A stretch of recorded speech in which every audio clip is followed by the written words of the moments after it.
do parecer sobre as novas regras fiscais para serem seguidas pelo governo deve ser apresentado esta semana pelo relator, o deputado Cláudio Cajado, do PP da Bahia. Esse novo regime fiscal vai substituir o teto de gastos em vigor desde o governo do ex-presidente Michel Temer. E quem já está conosco aqui no estúdio da Rádio Câmara para falar sobre essa nova regra fiscal para o Brasil é o relator da proposta aqui na Câmara dos Deputados, o deputado Cláudio Cajado, do PP da Bahia. Deputado, bom dia, obrigado por estar aqui conosco no painel eletrônico. Obrigado, Márcio. Bom dia a você, bom dia a todos os nossos ouvintes, fiéis ouvintes aí da Rádio Câmara. E para mim é um prazer estar aqui. Aliás, é a primeira entrevista de rádio que eu estou dando e não podia ser outro senão da Rádio Câmara. Perfeito, deputado. É sempre um prazer receber o senhor aqui. Eu sou testemunha, eu posso dar esse testemunho que o senhor sempre valorizou muito os meios de comunicação da casa, os veículos da casa, dando em primeira mão as informações sobre os temas de relevância que o senhor sempre abordou aqui na Câmara dos Deputados. Então, muito obrigado mais uma vez.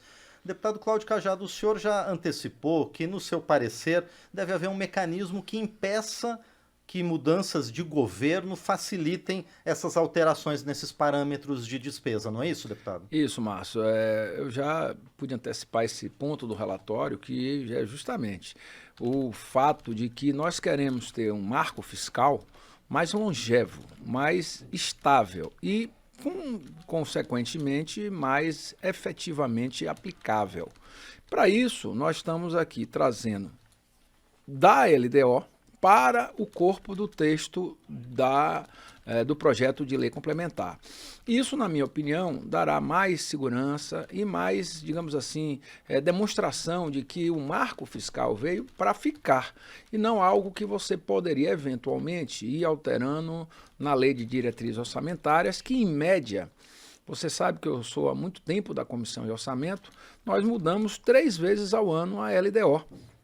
E, claro, a diferença entre a LDO em termos de votação de maioria simples para a lei complementar de maioria absoluta, 257 votos, não é grande coisa, mas é o gesto, é a imagem, é o reforço de que você quer que haja um marco fiscal, não é? Que é uma lei infraconstitucional, diferente do teto de gastos, que era uma lei que foi constitucionalizada, ou seja, muito mais difícil de mudar, e nós mudamos, né?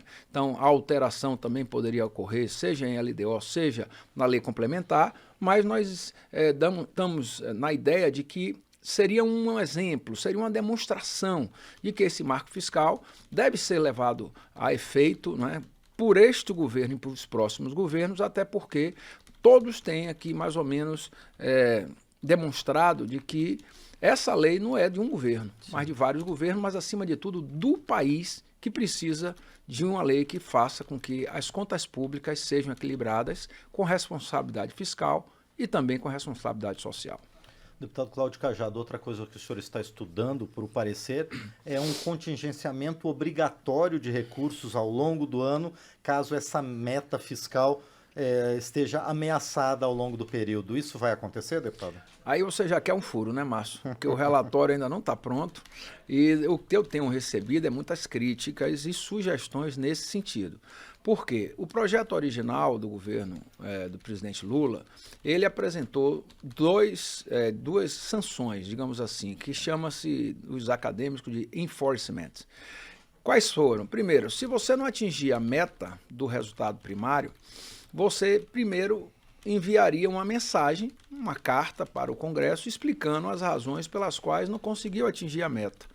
E a segunda apenação que o próprio texto traz seria de que você, em vez de gastar 70%, você gastaria 50% da correção da receita, da despesa em cima da inflação.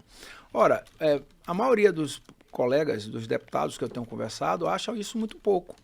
Ora, você chegar e dizer que não conseguiu fazer com que alcançasse a meta e, ao mesmo tempo, você ainda tem 50% para gastar, então existe muita sugestão de você trazer de volta o que você disse, o contingenciamento, que seria aquele acompanhamento que você faz entre a receita e a despesa e vai monitorando a execução orçamentária a partir do momento que esse equilíbrio entre a receita e a despesa vai se manifestando. Se tiver defasagem, ou seja, mais despesa do que receita, você segura e contingencia. Isso está sendo posto por vários colegas, vários deputados, mas eu preferiria aguardar a conclusão das reuniões com as bancadas. Hoje eu tenho mais duas bancadas, eu tenho a bancada do PL e a bancada do PSDB, para podermos conversar, e a partir do conjunto das opiniões dos líderes partidários, dos deputados, dos partidos políticos, aí eu teria condições de, se Deus quiser, na quarta ou na quinta-feira, apresentar o relatório do meu substitutivo ao projeto do Marco Fiscal. Ou seja, é o típico trabalho parlamentar, não é, deputado? Negociar com as bancadas, Sim. buscar consenso ou ao menos buscar pontos de convergência, não é? Porque senão você não aprova, né? Nós sabemos que o governo, ao manifestar-se nesse texto, muita gente, inclusive dos próprios partidos trabalhadores, próprios deputados do PT, foram contra, acharam o projeto do governo ruim. Não queria que tivesse nenhum tipo de apenação, de sanção, de limite de gasto. Não é? Então você vê qual é a dificuldade que nós estamos perseguindo. Enfrentar um extremo, que é achar que o projeto não deva ter nenhuma sanção, e o outro extremo, de achar que deva ter sanção, inclusive sanções duras, como a volta mais evidente ao texto do crime de responsabilidade. E academicamente, é bom que se diga, nós estamos na terceira regra dos marcos fiscais. Não é? Então, você tinha lá atrás aquela coisa de banda de flutuação do dólar para você controlar, você tinha o resultado primário tão somente. A segunda geração já foi em cima das despesas para você controlar os gastos, apenas isso. Foi a questão do teto, né, que tinha um problema grave, porque quando arrecadava muito você não podia fazer investimentos. E agora nós estamos na terceira geração do marco fiscal, que seja exatamente isso, movimentos cíclicos e anticíclicos. O que seria isso? Seria que quando o governo vai bem, a economia vai bem e está arrecadando bastante, você tem condições de fazer investimentos e manter os gastos sem muito comprometimento para alcançar a meta fiscal. E lá na frente você tem a trajetória da dívida sendo contornada e, ao longo dos anos, diminuindo. Nos momentos de crise, você tem condições de manter os gastos públicos e fazer algum tipo de investimento. Então, essa terceira geração de regra fiscal está sendo utilizada em muitos países e eu, pessoalmente, gosto muito desse conceito. O problema reside justamente aí, onde você terá que perseguir um ponto de equilíbrio para que o momento em que a meta não for alcançada, como é que o governo vai atuar, né? Se de uma forma menos reservada nos gastos ou de uma forma mais elevada nos gastos, como muitos desejam. Esse ponto de equilíbrio é que nós estamos tentando perseguir para apresentar no relatório. Ou seja, deputado Cláudio Cajado, essa nova regra fiscal, ela é um avanço em relação aos regimes que a gente vem enfrentando até agora. Eu concordo, eu acho que é um avanço sim, porque ela tem justamente esses movimentos cíclicos e anticíclicos, que faz com que as políticas públicas possam ser efetivadas, principalmente no governo como o do presidente Lula, que é do PT, que ele vê o gasto público e o investimento como uma forma de se traduzir nos benefícios à cidadania, quer dizer, tanto na área da saúde, na área da educação, do investimento, esses gastos se projetam em políticas que trazem benefício à população. Então, eu concordo com a tese desse conceito do novo marco fiscal. Eu não gosto da palavra arcabouço não, viu, Márcio? Porque arcabouço remete a osso, a esqueleto, a restos mortais. Então, eu prefiro usar, aliás, isso tem consenso.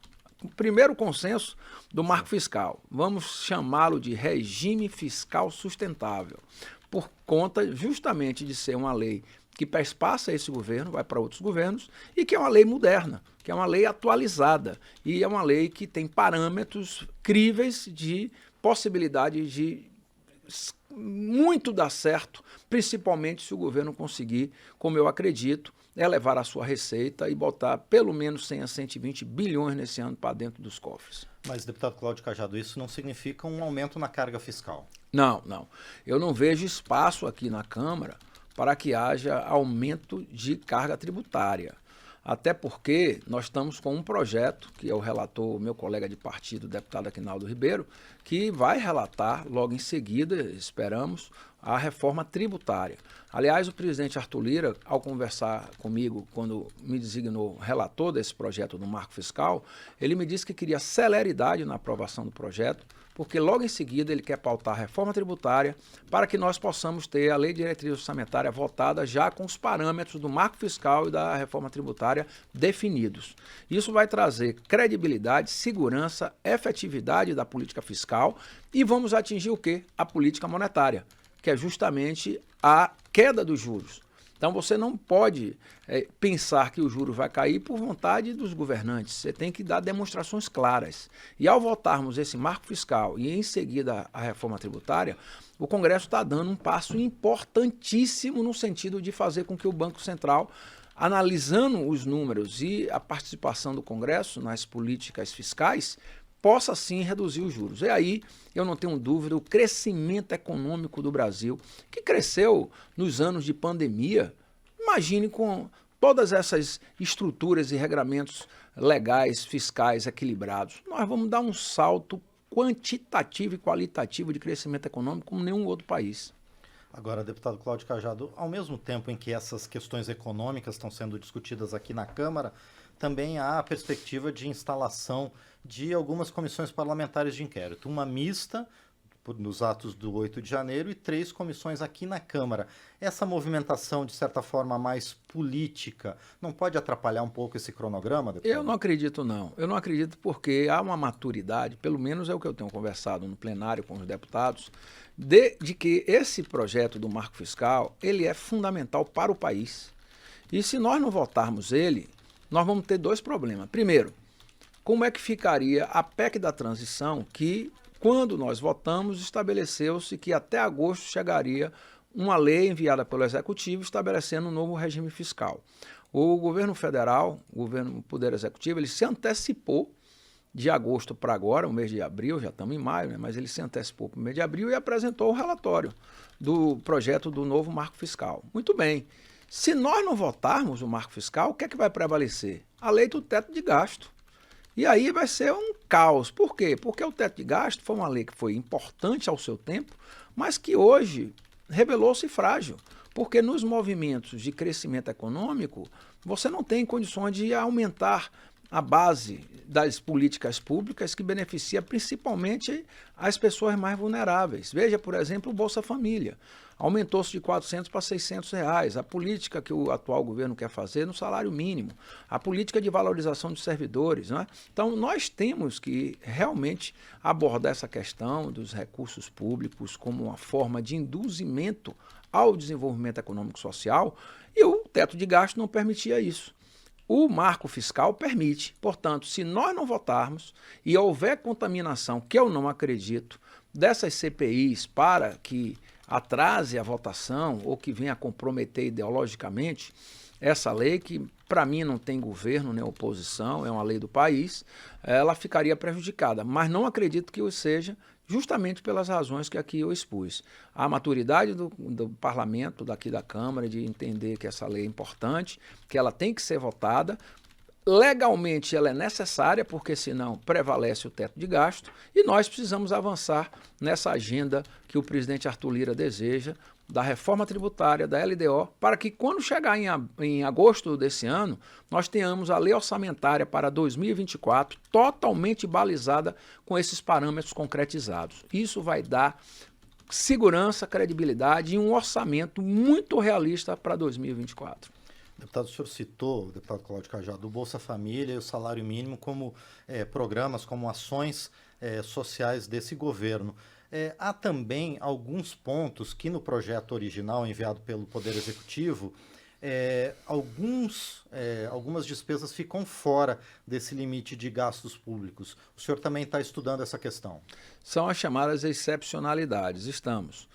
O governo enviou no projeto original 13 excepcionalidades e nós estamos vendo cada uma delas qual a justificativa que o governo apresenta ou apresentou para que ele pudesse ter inserido essa despesa fora do teto. Algumas nós até compreendemos porque era muito clara. Você tem, de um lado, por exemplo, a doação para uma universidade de determinados recursos e de outra a universidade utiliza para aumentar mais salas, para comprar equipamentos. Então, quando entra o recurso de um lado e sai do outro, há o que nós chamamos de neutralidade orçamentária. Isso não impacta em nada o resultado primário. Então, essas questões, como por exemplo também as transferências constitucionais, o fundo de participação dos estados, fundo de participação dos municípios, são perfeitamente aceitáveis. Agora, tem outras que nós queremos avançar na justificativa por que foram inseridas, né? Então, você tem aí a capitalização das estatais, das não dependentes, né? Já que, por exemplo, as empresas financeiras, os bancos, Caixa Econômica, Banco do Brasil, isso tudo está fora, ok, tem problema, mas tem outras que nós queremos saber por que está fora do teto, que aí já traz uma certa desconfiança de que o gasto será extrapolado sem justificativas. Então, nós estamos analisando cada uma delas e acreditamos que até a apresentação do parecer estaremos com esses estudos equacionados. E, deputado Cláudio Cajado, para a gente encerrar, esse projeto do novo marco fiscal encaminhado pelo governo, que está mudando o nome, né, era o arcabouço que o governo Regime Fiscal Sustentável. Pois é. Ele demonstra uma maturidade também nas relações entre o parlamento e o poder executivo, não é, deputado Cláudio Cajado? Com independência, com autonomia, mas com muita discussão, com muito debate para se chegar a uma convergência. Modéstia à parte, a partir da indicação do relator. Eu recebi muitos elogios da própria esquerda. Não é? Então, você sabe que eu sou um deputado de centro. Meu partido hoje, Progressistas, é independente, não apoia o governo, mas também não vai fazer oposição de quanto pior, melhor. Nós somos responsáveis, maduros, e assim, tudo que for bom para o país, nós temos que ter a consciência de votar, e votar de forma rápida, sem barganha, sem tomar lá da cá. Agora, infelizmente, o terceiro governo do presidente Lula está batendo cabeça na articulação política. Nós temos que constatar isso. O governo não tem base aqui dentro da Câmara, né? Você percebe claramente a votação aí do decreto legislativo em relação ao decreto do executivo do marco do saneamento, foi derrotado, não é? E se o governo não abrir os olhos, vão continuar outros projetos sendo derrotados, porque o governo não tem base, não se articulou para poder fazer uma base consistente que possa se traduzir em votos confiáveis em toda e qualquer votação que o Poder Executivo enviar para o Congresso Nacional. Hoje, as votações ocorrem muito por conta, inclusive eu já ouvi isso dos líderes da base do governo, da liderança de cada líder. Eu vi vários deputados dizendo na minha frente, olha, só vou votar nesse projeto do governo por conta do pedido do meu líder. Então, não foi um nem dois partidos, não. Foram muitos partidos, eu escutei isso, não é? Nessas reuniões que eu venho fazendo com as bancadas sobre o marco fiscal. Então, o governo teria que sentar, teria que chamar, na minha opinião, os líderes dos partidos aqui que integram a Câmara dos Deputados e os presidentes dos partidos e fazer uma espécie de DR. Discutir a relação. Tá boa? Não tá? O que é que nós precisamos aí ajustar? E o que é que nós precisamos fazer para que a base agora fique concretizada? Uma das reclamações que eu mais ouço, não é que o governo conversa, acerta e não entrega. Então isso é fatal para qualquer governo. Sentou, conversou, acertou e não entregou, esqueça que você perde a credibilidade e a confiança fica ceifada. Vamos ver agora. O presidente Lula disse que vai tomar a frente dessas articulações e, claro, o presidente Lula é um político experiente, ele sabe que a relação com o Congresso tem que ser feita de forma transparente, de forma clara e objetiva. Então, é possível agora que os ministros, com essa postura de presidente Lula à frente, consiga se traduzir nos votos que a casa aqui tem para que o governo se sustente nos seus projetos na aprovação. E para que o Brasil volte a avançar, não é, deputado? Isso é o que nós queremos e tem tudo, viu? Eu acredito, Márcio, que passado esse marco fiscal, votada a reforma tributária, o Brasil tem tudo para crescer e avançar. Eu confio. Aqui não estou elogiando à toa, mas a conversa que eu tive com o ministro Haddad, muito bem intencionado, a ministra Simone Tebet também muito bem intencionada, os dois estão muito bem afinados. Né? E eu percebo claramente que eles querem perseguir uma política pública equilibrada, com responsabilidade fiscal. E eu acredito que o ministro Haddad consiga alavancar os recursos necessários para dar sustentação e longevidade ao marco fiscal. Por quê? Como tem um déficit de 180 bilhões, ou seja, o governo está com menos 180 bilhões no seu caixa, se ele conseguir botar 120 a 140 bilhões, ele vai conseguir fazer com que todas essas avaliações macroeconômicas se manifestem de forma positiva e aí os juros vai começar a baixar. Imagine o Brasil com os juros de um dígito, até 9% para baixo. Vai disparar, não vai ter nação no mundo que consiga nos acompanhar. E eu acredito que o ministro Haddad consiga recursos, porque você tem aí o projeto de lei que ele está enviando do CARF. Tirou a medida provisória, vai vir com o voto de privilégio. Isso você tem uma perspectiva de arrecadar até 150 bilhões. Você tem aí que já foi decidido pelo Superior Tribunal de Justiça e Supremo Tribunal Federal a arrecadação da base da alíquota do ICMS dada às empresas como incentivos fiscais, que eles utilizaram o imposto de renda da pessoa física e a contribuição social sobre o líquido indevidamente. E o Supremo Tribunal Federal já tem o ganho de causa ao governo. O governo pode arrecadar aí uns 60 bilhões. Você tem aí essas empresas de sites chineses que vendem e não pagam imposto nenhum. Você tem as apostas eletrônicas. Então, você tem um campo enorme de poder arrecadar sem aumento da carga tributária. Então, nós esperamos, e o ministro Haddad disse isso, que assim que votar o marco fiscal, ele vai enviar 3 projetos de reforço de arrecadação, e se ele conseguir, que eu acredito, mais de 100, 120 bilhões, aí o governo pode ter certeza, vai fazer os seus gastos, fazer as suas políticas públicas, mantendo um equilíbrio com a trajetória de juros caindo, dívida caindo e a dívida PIB caindo também. É tudo o que nós queremos. Exatamente. Muito bem, nós conversamos então com o deputado Cláudio Cajado, do PP da Bahia, o relator do novo marco fiscal, que vai ser chamada de regime fiscal sustentável aqui a partir do seu relatório que deve ser apresentado esta semana.